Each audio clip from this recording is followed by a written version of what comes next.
it's the Wild Man, Chris Wilds, and I'm just coming to you today. I had a short little video. I wanted to talk a little bit about the Ohio State spring game this past Saturday. Before we get started, just want to remind everybody to please like and subscribe to the channel. It doesn't cost you a single thing. Make sure you ring that bell so that you know when we come out with our new content daily. And then, of course, make sure you go in, and if you like what we do, please consider becoming an official member of the channel. All you have to do is hit that little join button. It's only $3.99 a month, and it goes a long way towards helping us out with a lot of the things we do here on the show. So, the Ohio State spring game, uh, and I'm not going to talk about what happened in the game itself because I'll tell you, um, most of us watched it. I think we got a lot of questions answered. I think we had a few that we walked away asking, um, but I think we all walked away feeling pretty good about the game.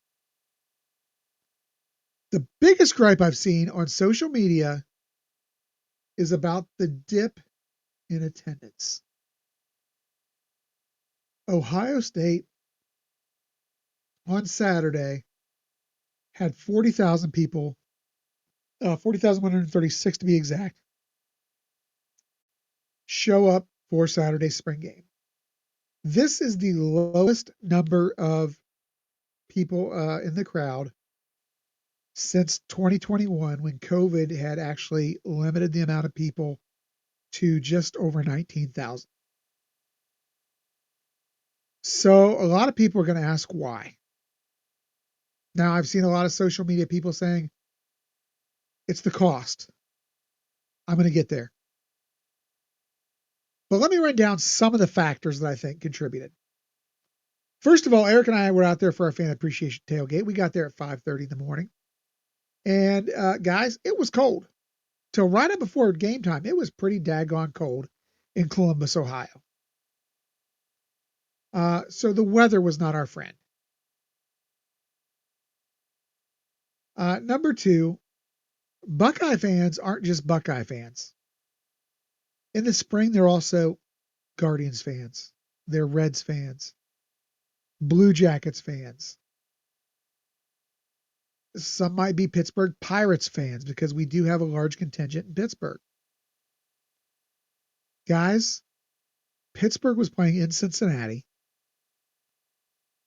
during the same time as our spring game. Cleveland was playing at home, and the Blue Jackets had a 12:30 face-off time down at Nationwide. That pulled some of our crowd. No doubt about it. It's sad because let me tell you, there was a lot of great things going on. The university had put on a fan fest. Of course, the national championship rings were handed out. A lot of great things went on. Of course, our tailgate was going on, along with several other tailgates that were happening down there. Um, One thing I will say though, and this is got to be put squarely on the university, is I think ticket sales were hurt by the idea of a spring showcase as opposed to a spring game. I don't think anybody knew what a spring showcase was. I think that is why ticket sales were slow to start.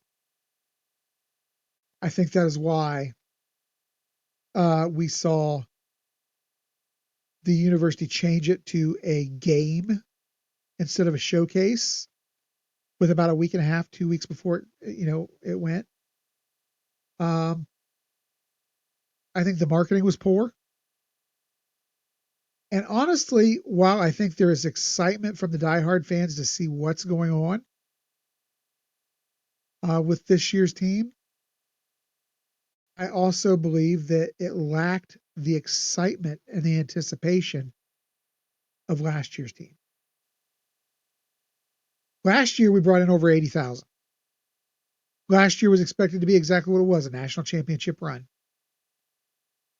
So I think those factors all contributed to why we didn't have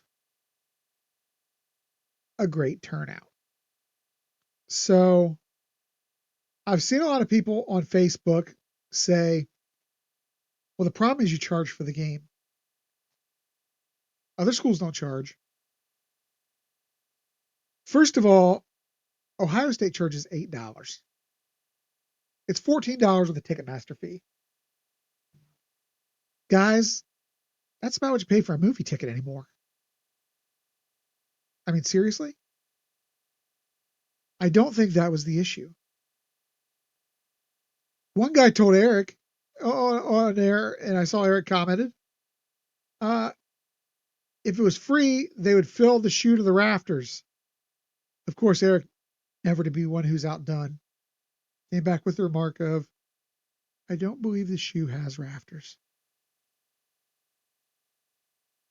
But guys, seriously, it has nothing to do with the cost.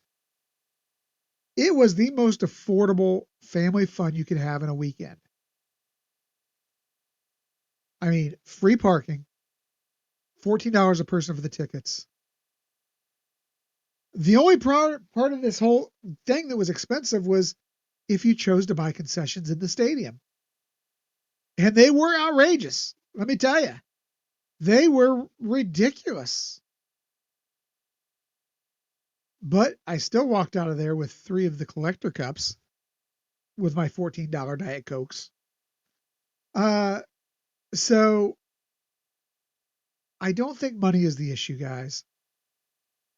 I think it was the perfect storm, is what it was. Bad weather, bad marketing, less anticipation, and of course, you've got spring traveling ball going on. You've got AAU stuff going on right now. People are pulled in several different directions. Don't take this as a knock on Ohio State, the team, the culture of the fans. Don't take this as a knock on any of that. It's as strong as ever. 40,000 might be the best spring game you see out of any university this year. So, guys, let's just put it in perspective. That's all I'm saying. Put it in perspective. Next year, make sure you're one of the ones that's there if you can be there.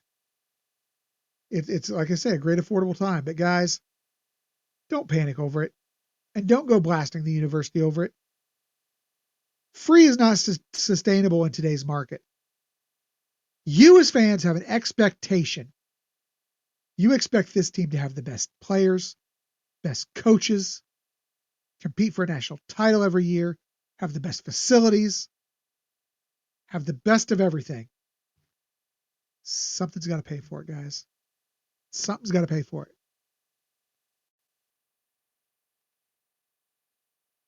This is ridiculous to have people saying it needs to be free.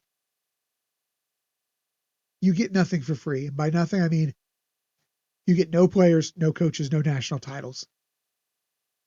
What they're asking you to spend for this spring game is pennies comparatively to what you'd spend in a regular season game.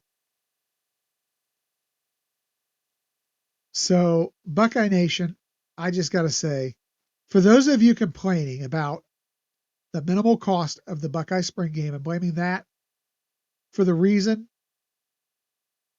that the shoe wasn't full, take a minute, think about it, do better. And I'm just going to leave it at that. Thanks for watching, everybody. Have a great night. And as always, go Buckeyes.